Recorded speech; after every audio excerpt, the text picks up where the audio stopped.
Mag-scroll at syempre magbibigay natin nating word of the day at sagutin natin ang katanungan na to. Ang sabi dito, my mother killed my brother. What is the crime committed?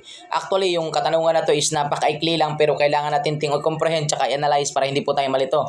And medyo marami daw ang naguguluhan dito, no? Kaya bigyang linaw lang din po natin, no? At i-analyze po natin ng maigi. Now, ang sabi dito, my mother killed my brother. What is the crime committed? Now, unang-una sa lahat, no?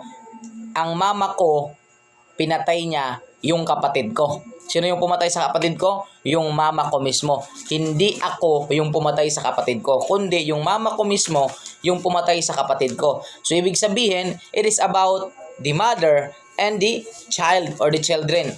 Sila po yung dalawa, yung konsepto natin dito is yung mama at saka yung anak. Okay? Now, sabi dito, what is the crime committed? Letter A, homicide. Letter B, infanticide. Letter C, parricide. Letter D, murder. So, nauna sa lahat, ikis na agad natin yung infanticide.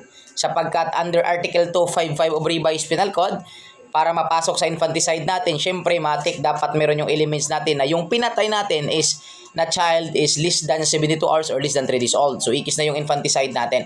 Pangalawa, yung pinakasagot natin dito ay syempre pasok to sa relationship kasi it is about parent and the child. That is pasok po sa ating Article 246 of Revised Penal Code, that is called parricide. So parricide pa din po yung sagot natin dito sapagkat after kasi ng infanticide, titingnan natin is yung elements naman ni parricide natin.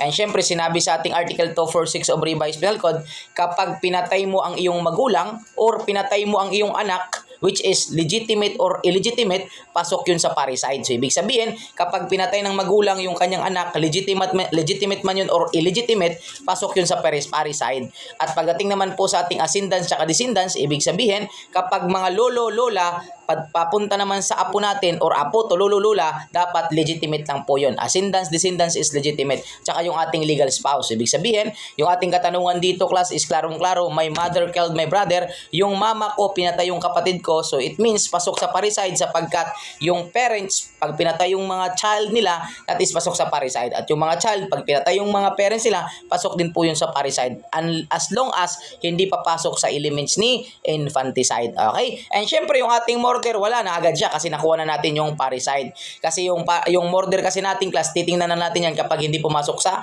parricide. At syempre, yung ating homicide, titingnan din natin siya kapag hindi sa papasok sa murder. So, it's about, pag murder natin, presence of qualifying aggravating circumstances. At syempre, pag homicide, absent of qualifying aggravating circumstances. Yung ating pong murder, nasa Article 248 of Revised Penal Code po yan. Yung ating homicide, Article 249 of Revised Penal Code po yan.